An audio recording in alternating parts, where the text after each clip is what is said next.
Bonjour et bienvenue à vous qui cherchez la vérité. Aujourd'hui, un petit hors-série pour répondre à une question d'un internaute. Qu'est-ce que la Bible? Quand a-t-elle été écrite et par qui? Vous remarquerez que dans toutes mes vidéos, je cite des passages de la Bible. C'est parce que pour moi, la Bible est la seule et unique source de vérité disponible sur cette terre. Je vais vous expliquer pourquoi. La Bible n'est certainement pas un livre comme les autres. Aucun autre livre au monde n'est comparable, pas même les autres livres sacrés. Quelques faits. Quand Gutenberg invente l'imprimerie en 1450, c'est une Bible qu'il choisit d'imprimer, ce qui en fait le premier livre à avoir été imprimé dans toute l'histoire. La Bible est par conséquent le seul livre qui est réédité et imprimé tous les jours depuis plus de 500 ans. Si elle est autant imprimée, c'est parce que c'est le livre le plus vendu et le plus lu au monde. Best-seller de tous les temps, la Bible a été vendue à 5 milliards d'exemplaires.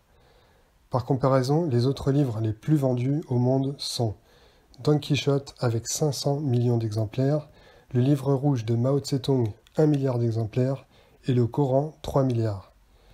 La Bible est également le livre le plus traduit au monde, avec 2500 langues et dialectes. Pour plusieurs de ces langues, la Bible est tout simplement le seul livre existant. Toujours pour comparaison, Le Petit Prince, classé deuxième en nombre de traductions, existe dans 300 langues. Après ces petites anecdotes, entrons dans le vif du sujet. Qu'est-ce que la Bible? En fait, la Bible n'est pas un simple livre, c'est plutôt une bibliothèque. En effet, elle est composée de plusieurs livres écrits par différents auteurs à différentes époques. Vous avez d'un côté l'Ancien Testament, composé de 39 livres, et de l'autre le Nouveau Testament, composé de 27 livres. Quelle différence entre l'Ancien et le Nouveau Testament? Jésus-Christ. Tout l'Ancien Testament a été écrit avant la naissance de Jésus-Christ. Il a été rédigé en hébreu. Tout le Nouveau Testament a été écrit après la naissance de Jésus en grec. Le premier livre, la Genèse, a été écrit par Moïse vers 1400 avant Jésus-Christ. Le dernier livre, l'Apocalypse, a été écrit par l'apôtre Jean à peu près en l'an 100 de notre ère, ce qui nous donne une période de 15 siècles pour écrire la totalité de la Bible, avec pas moins de 32 auteurs différents. En résumé, la Bible est une compilation de 66 livres, découpés en environ 1200 chapitres, eux-mêmes découpés en 31 000 versets. Contrairement à ce que pensent beaucoup de gens, il est possible de lire la Bible en entier. Il est même tout à fait possible de la lire en seulement 1 an, à raison de 8 minutes par jour, soit 5 chapitres. Le simple fait que la Bible puisse se lire comme un livre entier, unique, cohérent, continu, alors qu'il a traversé tant d'époques avec tant d'auteurs, est un signe que sa rédaction a été inspirée d'un seul esprit. C'est l'Esprit de Dieu qui a pu inspirer au fil des siècles ces hommes de cultures différentes, de statuts sociaux différents, afin qu'ils transmettent un message unique, conforme, se faisant référence les uns aux autres. Voici les différentes catégories de livres que vous trouverez dans la Bible.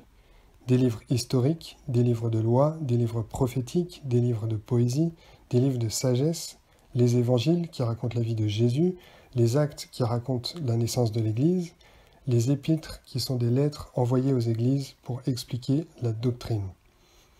La Bible explique l'histoire passée, présente et future du monde et de l'humanité. Quand je dis passé, présente et future, cela veut dire qu'elle nous raconte également ce qui s'est passé avant le monde. Elle explique aussi ce qui se passera après le monde. Pas dans un sens scientifique, mais dans un sens théologique. C'est-à-dire qu'elle ne cherche pas forcément à expliquer le comment, mais le pourquoi. La lecture nous apprend surtout à connaître Dieu, son action, ses lois, son caractère, son plan pour chacun de nous.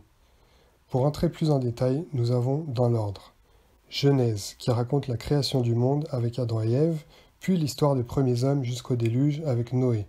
Ensuite vient l'histoire de la naissance du peuple d'Israël avec les patriarches Abraham, Isaac, Jacob, et pour finir avec l'esclavage des Hébreux en Égypte. Exode raconte la libération du peuple d'Israël par l'intermédiaire de Moïse, avec les 10 plaies d'Égypte, puis les 40 ans pendant lesquels le peuple va errer dans le désert et apprendre à connaître Dieu, notamment à travers les 10 commandements. Lévitique, Nombre, Deutéronome sont une somme de lois par lesquelles Dieu apprend à l'homme à différencier ce qui est bien de ce qui est mal. Josué raconte l'entrée dans la terre promise. Juge, Ruth, Samuel retrace l'histoire du peuple d'Israël une fois qu'il s'est installé dans la terre promise. On voit comment génération après génération, Le peuple hébreu désobéit à Dieu, puis se reprend, puis désobéit, puis se reprend. Rois et chroniques tracent la succession des différents rois d'Israël et de Juda, dont le fameux roi David et son fils Salomon. Une minorité de ces rois fut fidèle à Dieu. La majorité s'est dédiée à l'idolâtrie, ce qui a conduit Dieu à livrer son peuple à l'exil.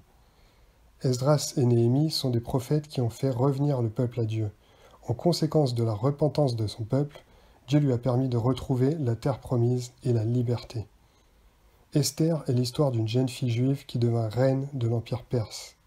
Job est l'histoire d'un homme pieux que Satan a torturé pour qu'il maudisse Dieu. Job a perdu ses enfants, sa fortune, sa maison, sa santé, mais il a résisté et il continuait à bénir Dieu. Psaume est une compilation de 150 poèmes adressés à Dieu. Proverbes et Ecclésiastes sont des recueils d'instruction et de sagesse écrits par le roi Salomon. Cantique des Cantiques est une suite de poèmes d'amour très sensuels et érotiques.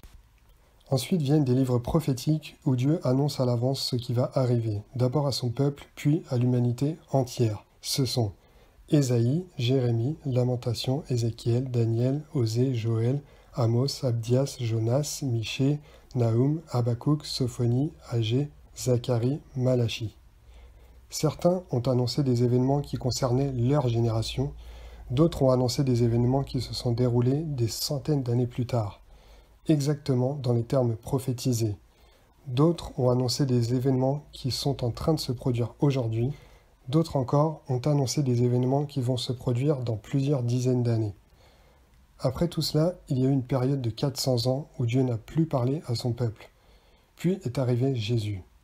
7 prophéties de l'Ancien Testament ont été réalisées mot pour mot le jour de sa naissance, 24 au moment de sa mort et des dizaines entre les deux. Le Nouveau Testament commence par les 4 évangiles. Matthieu, Marc, Luc, Jean racontent la naissance, la vie, la mort et la résurrection de Jésus. Actes des apôtres, comme son nom l'indique, raconte la vie des apôtres après la résurrection de Jésus. Il raconte également la naissance de l'Église et la persécution. C'est à cette époque qu'on commence à parler de chrétiens. Romains, Corinthiens, Galates, Éphésiens, Philippiens, Colossiens, Thessaloniciens, Timothée, Tite, Philémon, Hébreux, ce sont des lettres écrites par l'apôtre Paul pour corriger les déviations de doctrine qui apparaissent dans les églises de plus en plus dispersées dans le monde. Jacques est également une lettre écrite pour les églises, mais rédigée par Jacques, le frère de Jésus. Pierre 1 et 2 sont des lettres écrites par l'apôtre Pierre. Jean 1, 2 et 3 sont des lettres écrites par l'apôtre Jean. Jude est encore une lettre ouverte aux églises pour corriger le comportement de certains. Enfin, en dernier, mais pas des moindres, l'Apocalypse, appelé aussi Révélation. Ce livre décrit de manière assez détaillée les événements qui vont se produire dans les derniers jours, c'est-à-dire l'enlèvement de l'Église, la grande tribulation, le retour de Jésus sur terre pour le jugement dernier. La Bible se termine par un sérieux avertissement pour le lecteur.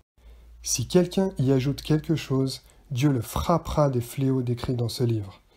Et si quelqu'un retranche quelque chose des paroles du livre de cette prophétie, Dieu retranchera sa part de l'arbre de vie et de la ville sainte décrits dans ce livre. Dieu a gardé sa parole à travers les siècles. Cela répond à une question que beaucoup se posent. Quelle différence entre les 3 livres sacrés, celui des Juifs, celui des chrétiens et celui des musulmans? Est-ce qu'ils sont équivalents? Est-ce qu'ils se complètent? Est-ce qu'ils forment une sorte de trilogie? À part ceux qui rejettent tout en bloc, les gens vous diront qu'il faut lire les 3 pour se faire une opinion. Pardon, mais ceux qui parlent ainsi ne savent pas de quoi ils parlent. Tout d'abord, le livre des Juifs, le Tanakh. Il est composé de la Torah, des Névim et des Ketuvim. Pour information, l'Ancien Testament, donc les 3/4 de la Bible, est la copie exacte du Tanakh. On ne peut donc pas comparer le livre des Juifs et la Bible. La Bible intègre le livre des Juifs. C'en est même la plus grande partie. Le Nouveau Testament s'y rattache très logiquement, car plus d'une centaine de prophéties annoncées dans l'Ancien Testament trouvent leur accomplissement dans le Nouveau, la majorité concernant Jésus. Donc, Jésus est présent dans l'Ancien et le Nouveau Testament. Pour ce qui concerne le Coran, il ne peut pas être une suite de la Bible. Souvenez-vous, elle se termine par une malédiction pour quiconque ajoute quelque chose à cette parole. Pour finir, certains doutent de la véracité, de l'historicité de la Bible. Les prophéties qu'elle contient et qui se sont réalisées étaient tellement impossibles à prévoir que beaucoup ont cherché à démontrer qu'elles avaient été écrites beaucoup plus tard que les événements. Et les sceptiques ont longtemps été confortés par le manque de preuves matérielles.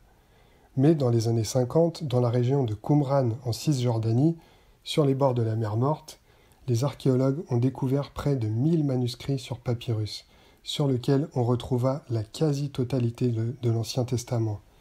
Ces manuscrits sont des copies datant du IIIe siècle avant Jésus-Christ. J'espère que cette vidéo vous a plu. N'hésitez pas à vous abonner, à me laisser un commentaire. J'essaierai de répondre à chacun. Que Dieu vous bénisse.